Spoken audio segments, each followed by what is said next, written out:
Hello and welcome back to Cult Leader. I'm your cult leader, Spencer Henry, and this week's case made its way across my desk after a recent reminder of a story that I told a while back about the Greenbrier ghost. In full transparency, I'm not ready to let go of Halloween quite yet, so we're allowing this month's theme of haunted episodes to bleed into November. Is that all right?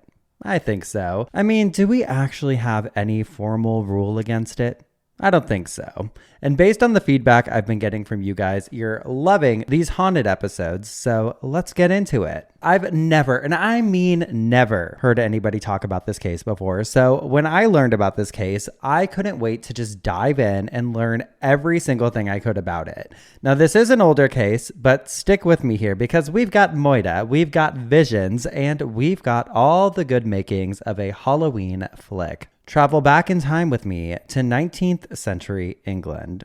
Polstead, specifically, a small, sleepy rural village tucked into the Suffolk countryside. The name roughly translates to place by a pool, which fits since there are two large ponds right in the middle of it. It's sat by a small branch of the River Stour, surrounded by farms. Back in the early 1800s, it was a typical rural community, close-knit, religious, full of gossip. Saturday meant shopping at the fair, Sunday meant prayers in church. It looked quaint, but it wasn't an easy life by any means. People worked hard to survive and had very little to show for it. Families were barely scraping by. The tiny thatched cottage homes were usually packed with large families and lacked a lot of the basic necessities that we'd see today, like running water and electricity. The village's one pub, the Cock Inn, gay, was where all the news, rumors, and scandal eventually ended up. But other than that, probably the most exciting thing locals had to look forward to all year was the Polstead Festival, which was tied to these special cherry orchards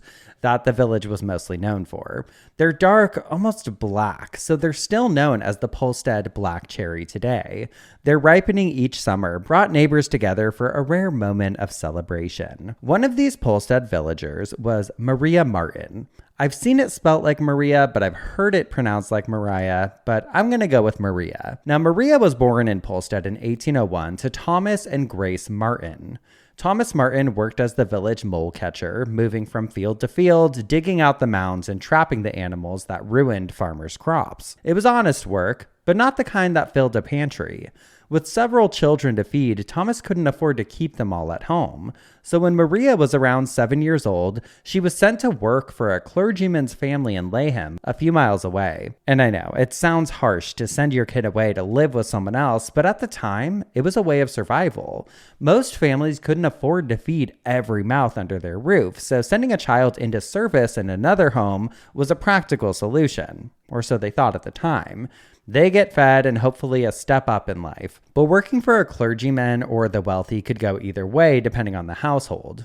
Maria ended up in one of the better homes, and it actually turned out to be a good thing for her. While working there as basically a housekeeper and nanny, a 7-year-old nanny, she got a chance to do something most girls from her background didn't get to do. She learned how to read and write. That small bit of education changed her. She wasn't just another farm girl anymore. She had a skill few girls and women had at the time, and a new sense of confidence. Aside from education, she was surrounded by polite company from a young age, so she naturally picked up bits of etiquette and manners, learning all about fabrics and needlework and developing a taste for nice clothes. She started to care about her appearance more and how she physically was presenting herself. She ended up staying in this household through her early teens, long enough to get used to her surroundings and overall life. She had a real bed, clean clothes, and warm food, all luxuries in comparison to the damp cottage that she'd come from. She wasn't even thinking about going back. But when her mother died, Maria's whole life changed again. She had to go back to Polstead so that she could help raise her younger siblings. And there she was, back in the cramped and noisy cottage. No more well-read company or fine dresses. It was back to making mountains out of molehills, baby. Back to stretching a meal and a dollar. And all for what? She went back to care for the young ones, but her father went and remarried a young thing named Anne, who was barely a couple of years older than Maria not long after anyway, which you can imagine she just loved. By her late teens, Maria had become well known around Polstead. She was described as pretty with dark hair, fair skin, and a quiet charm that made her stand out at the village fairs and gatherings, and apparently she drove the fellas gaga. Her first sneaky link was Thomas Corder, one of the sons from a nearby landowning family. He was a few years older than her, considered to be a respectable guy, and seemed like a good match. But the Corders were above the Martins. And in a small town, a mole catcher's daughter getting involved with a landowner's son was bound to raise some eyebrows. So we got a Romeo and Juliet situation. They kept their relationship hush-hush. But then she got pregnant. She gave birth, but unfortunately, the baby didn't survive for long outside of the womb. Instead of being there for Maria in her worst of times, Thomas immediately took that as an opportunity to get away, and he distanced himself from her completely. No baby meant a clean break. A while later, she met Peter Matthews, a well-off gentleman connected to Polstead Hall.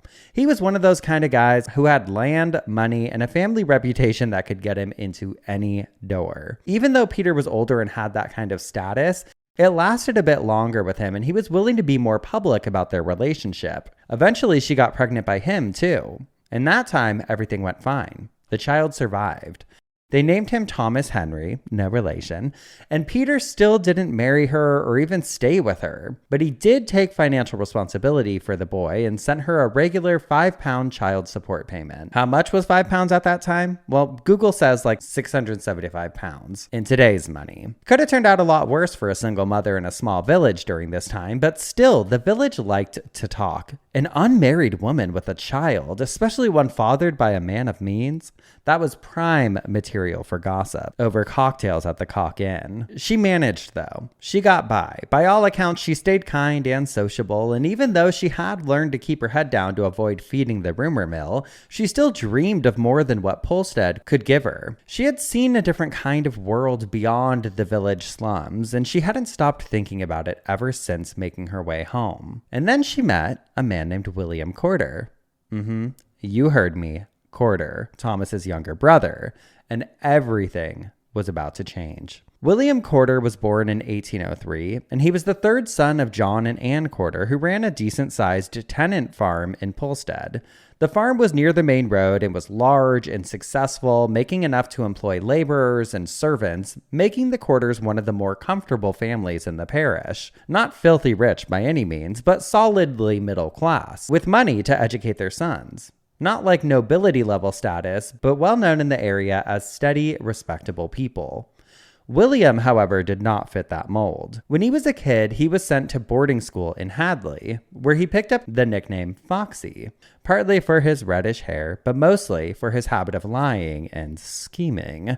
Sly like a fox, like the kind of kid who would wink at you while stealing someone else's lunch money. One time, he tricked a classmate out of lunch money and then played innocent so convincingly that the teacher scolded the victim instead. He was bright, he was quick-witted, but completely untrustworthy. He loved keeping secrets and using what he knew to his advantage. When he was a teenager, his father tried to send him away to the Navy, but his eyesight was so bad that the recruiters turned him away. That rejection, combined with his father's constant disapproval, made him restless and bitter. He drifted between home and London for a few years, supposedly to straighten out his life and find work, but instead, what he found was plenty of trouble. He got involved with all the riffraff, okay? The gamblers, the con men, the petty thieves. And then that's when he met Hannah Fandango, obsessed with the name, by the way, a former actress turned sex worker. And through her, he got mixed up with smugglers and low-level criminals like Samuel Beauty Smith, a notorious pig thief. And from these people, he learned how to forge signatures, cheat at cards, and sweet-talk his way out of tight corners. When his father and three brothers all died back-to-back between 1825 and 1827, William went back to Polstead to help his mother run the farm. First, his father, John, died in December of 1825, and then two of his brothers were already sick with tuberculosis and didn't last much longer. The following winter, his eldest brother, Thomas, drowned after falling through the ice while crossing the village pond. In less than 2 years, William went from being the spare son to the only one left. He was suddenly responsible for the land, the livestock, and his widowed mother. Villagers were hoping maybe he finally grew up and settled down. Maybe he was stepping up to the plate. But culpabes, old habits die hard. He was still restless, desperate for action, and rumored to be behind a string of small thefts and forgeries in town. One farmer even accused him of selling pigs that weren't his. Can you imagine? The scandal of this small town. Now, during this time, around March of 1826, is when William met Maria. She was 24. He was 22, and they were kind of an odd match, the odd couple. She was a working woman with a child who was used to scraping by, and he was the spoiled farmer's son with money and status. But they lived close to each other, they knew the same people, and they were both used to getting attention for their charms. Maybe they saw something familiar in each other. They started meeting secretly at this outbuilding on his family's land called the Red Barn. Literally a quiet old barn about a mile from Maria's family's cottage. Locals already thought the barn was haunted, so it was the perfect place for them to meet privately without being disturbed or spotted by the town churchgoers. Their affair began quietly enough, but it would soon become impossible to hide because, surprise, Maria, the conceivable woman, was carrying quarter number 2. Yep. She was pregnant again. And in a village where everyone knew everyone, that kind of secret was bound to get out. William panicked. A baby would mean he'd need to marry her or admit the affair publicly, and he didn't want to do either of those things. He didn't want the cost, the commitment, the humiliation. The family's reputation was already on the rocks. After years of gossip about his frauds and fights, he wanted to avoid scandal at all cost. By early 1827, Maria was heavily pregnant, but the two agreed to hide it. William promised he'd marry her later, not now, and arranged for her to stay in a small rented cottage in Sudbury, a market town about 10 miles away. It was common for women in trouble to disappear for a while to spare their families the embarrassment, and Sudbury, busy enough and far enough that no one would notice her, was the perfect place. The idea was she could give birth in private and stay away from all the gossip. So she's just going to show up with a baby out of nowhere and then they're going to get married? Sure. Not buying what you're selling. Well, a couple of months later, in April of 1827, Maria did in fact give birth to a baby boy. William visited her, but he didn't stay long. The baby was sick from the start. Both Maria and the child were weak. Maria did make a full recovery, but within a few weeks, the baby boy passed away. The loss crushed her. William, on the other hand, treated it as a problem solved. Instead of arranging a proper burial or notifying the church, which would have meant witnesses and records, he told her they should handle it privately. They took the tiny baby's body to somewhere in the countryside near Polstead and buried him, all by themselves, in the dark. No parish record, no grave marker, nothing. To this day, no one knows exactly where the child was laid to rest. After that, William became cold, distant. He avoided her in public and visited only when he couldn't find an excuse not to.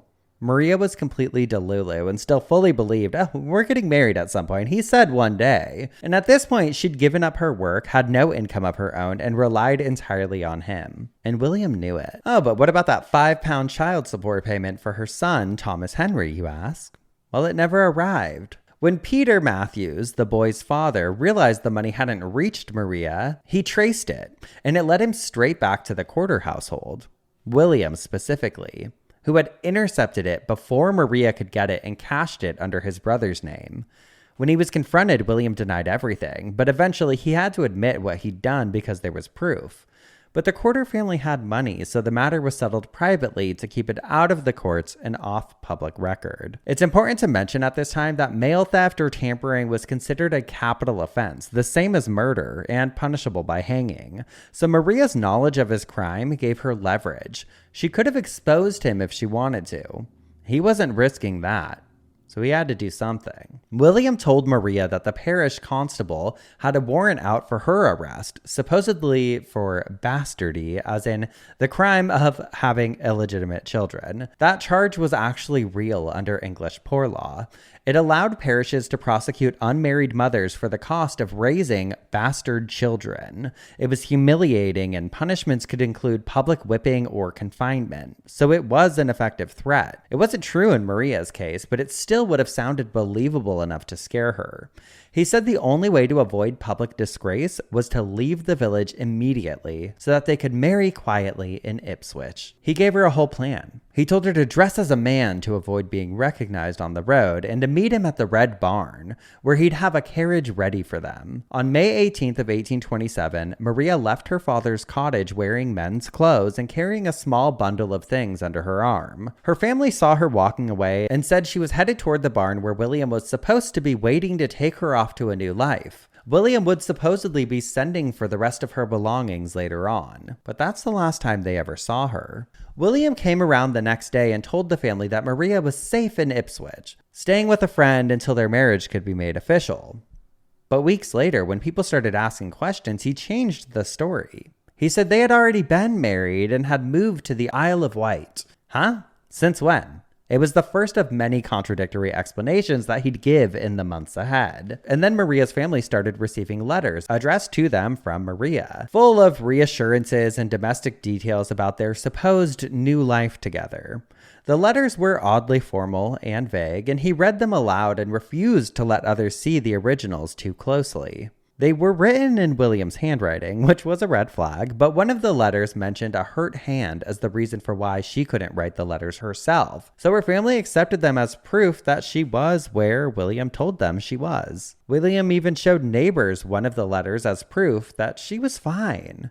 But something about it still didn't feel right. The writing style wasn't quite Maria's voice. And why did William always have an odd excuse for why Maria couldn't handwrite them herself? Her stepmother, Anne, also noticed that every letter came through William's hands, never directly from the post. As summer turned to autumn, William visited the Martins less and less. And during every visit, he told them the same thing.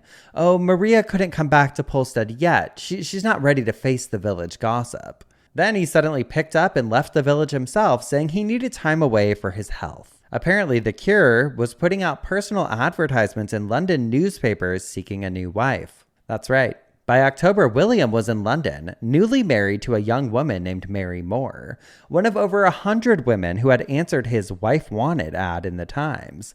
The ad described him as a man of fortune, age 24, of genteel manners and respectable connections. And Mary, a boarding school teacher, ate it up and didn't suspect a thing. Word got around, and sure enough, eventually Maria's family's like, okay, so wait, if William went and he's with this new lady, where's Maria? Why hasn't she come home yet? Almost a year after Maria was last seen by her family, her stepmother Anne began telling people about a series of dreams that she just couldn't get out of her head. She had the same dream 3 nights in a row, and in each one, Maria appeared to her and showed her the same place. Guess where?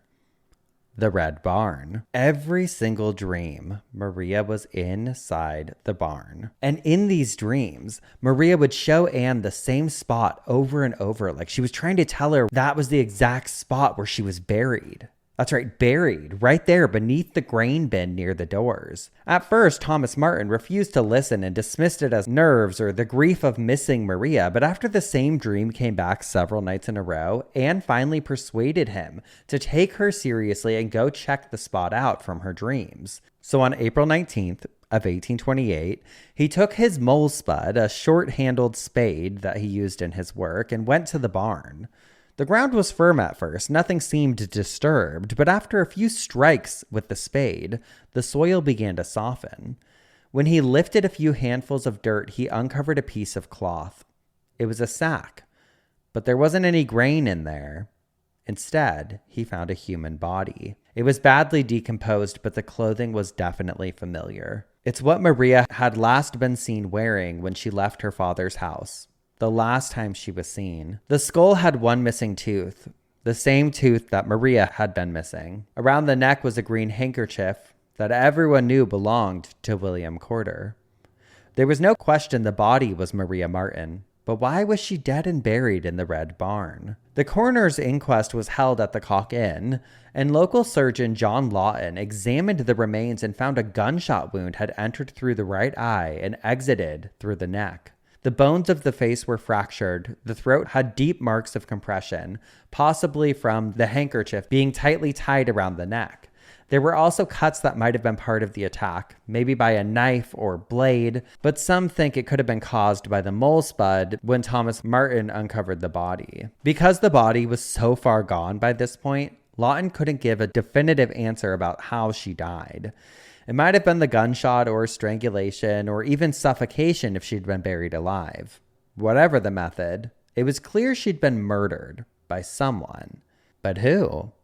Well, word about it spread fast. Within hours, the Red Barn was surrounded by villagers because everyone knew what had happened and everyone knew exactly who the police would be looking for next. William Corder. Foxy, of course. The search started immediately. Constable Ayres began by tracing any letters or contacts that William had left behind.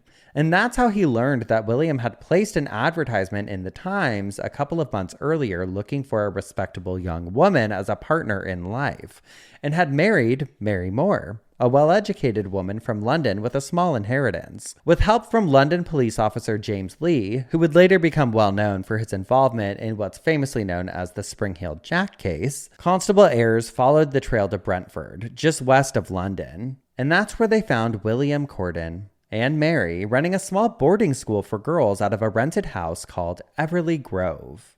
On April 23rd of 1828, officers Lee and Ayres arrived at the house early in the morning and they found William in the kitchen, completely calm, timing his boiled eggs. He played it completely cool and asked, "What's this all about?" He denied even knowing anyone named Maria Martin at all. Who? Never heard of her. But when the officers searched the house, the evidence told a different story. They found 2 pistols. One matched the kind that killed Maria. And they also found several letters written in Maria's name, as well as a French passport of his own. It looked like he might have been planning to leave the country, and that was enough to go on.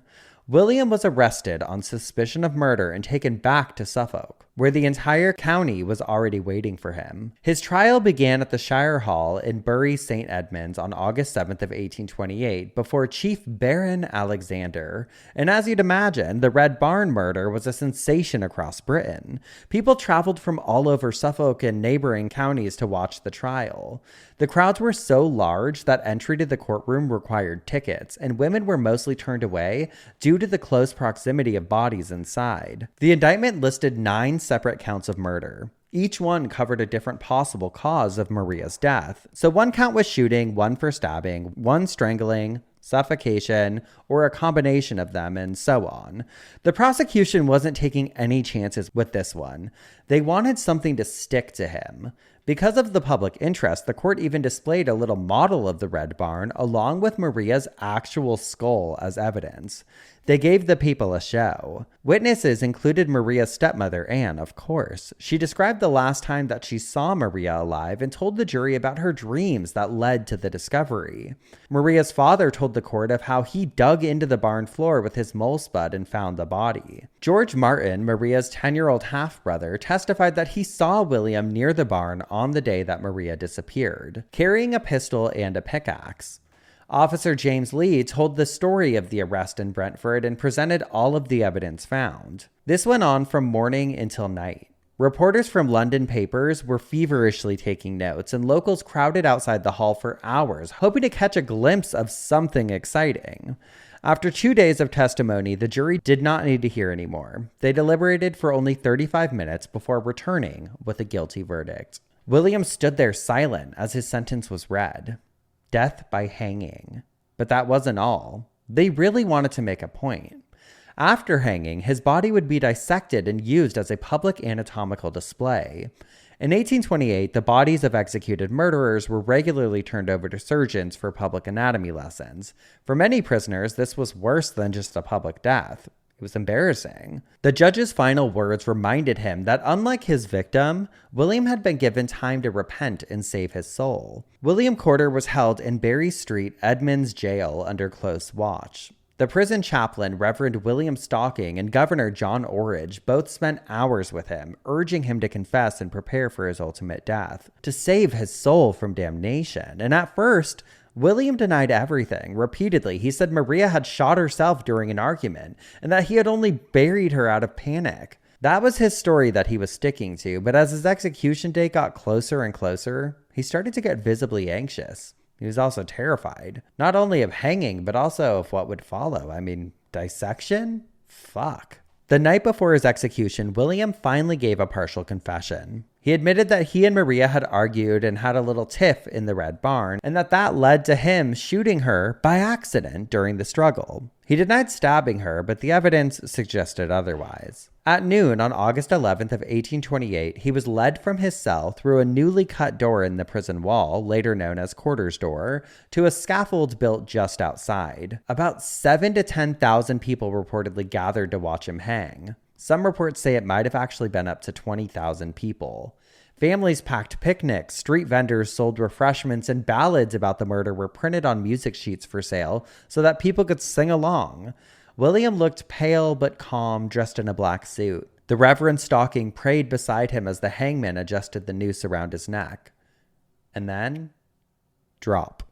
Slow death by strangulation. After he was declared dead and gone, his body was taken back inside for public viewing. Thousands of people filed past to see him laid out in the Shire Hall. Later that day, surgeons from the West Suffolk Hospital performed the legally required public dissection in front of medical students from Cambridge. His chest was opened for the crowd. Surgeons experimented with galvanic current to make his muscles twitch. Which, side note, you should absolutely listen to the obituary episode on galvanic reanimation. It's this one. And afterward, all that playing around with the parts, the surgeon in charge, George Creed, preserved some of the remains. He kept William's scalp and a portion of his skull for display, and even tanned a section of William's skin like leather and used it to cover a copy of Curtis's History of the Red Barn Murder, which is still held today at Moyses Hall Museum in Barry's St. Edmunds. Anthropodermic bibliophagy. Dr. John Kilner, a local physician, supposedly stole Quarter's skull from the hospital display in the late 1800s and started experiencing a string of misfortunes soon after. Things like strange noises, illnesses, and financial ruin. And the bad luck didn't stop until he secretly buried the skull in a nearby churchyard. William's skeleton was used to teach anatomy at West Suffolk Hospital for decades and then finally displayed in London's Hunterian Museum. It was actually there until 2004 when a descendant successfully petitioned for its release and cremation, nearly 180 years after his execution. But let's back up a bit to the trial and execution because the town could not stop talking about it. The public obsession between 1828 and the early 1830s was crazy, you guys. The Red Barn murder became a full-blown media phenomenon. Thousands of looky-loos visited Polstead to see the site for themselves. The actual Red Barn was gradually taken apart by souvenir hunters who chipped away at its boards and bricks as keepsakes. They didn't even leave Maria's grave alone. She couldn't rest in peace. Legend has it that Maria's ghost still haunts the spot where she was killed, and that William is doomed to walk the earth in that very spot every anniversary of the murder. Apparently, his ghost could be seen gliding from his old home wearing a top hat and a long coat. It even made its way to early cinema. There was a British film made in 1936 called Murder in the Red Barn. And that reminds me, I need to add that to my movie list for next Halloween. But now, let's be real. Did everyone really believe that Anne Martin had these prophetic dreams? Right? Lest we forget, they found this woman's body because her stepmom was having these nightmares. Plenty of people thought there was more to it. One rumor claimed that Anne and William Corder had been having an affair, and that her dream was really a way to expose the body without exposing herself. There's no proof of that, but the theory's hung around ever since. And that's the story of the Red Barn murder. It's wild, right? I can't believe that I've never heard anyone talk about this before. If you've ever been to Polstead or seen the human skin bound book at Moyses Hall, I need to hear about it. So please send me an email with all of your stories. That's all I've got for you this week. And just remember, if any man ever is like, hey, I'm going to need you to dress in drag and then meet me in this secluded barn, it's not happening, babe. Give it up. He's probably not going to marry you and is much more likely to bury you. Goodbye.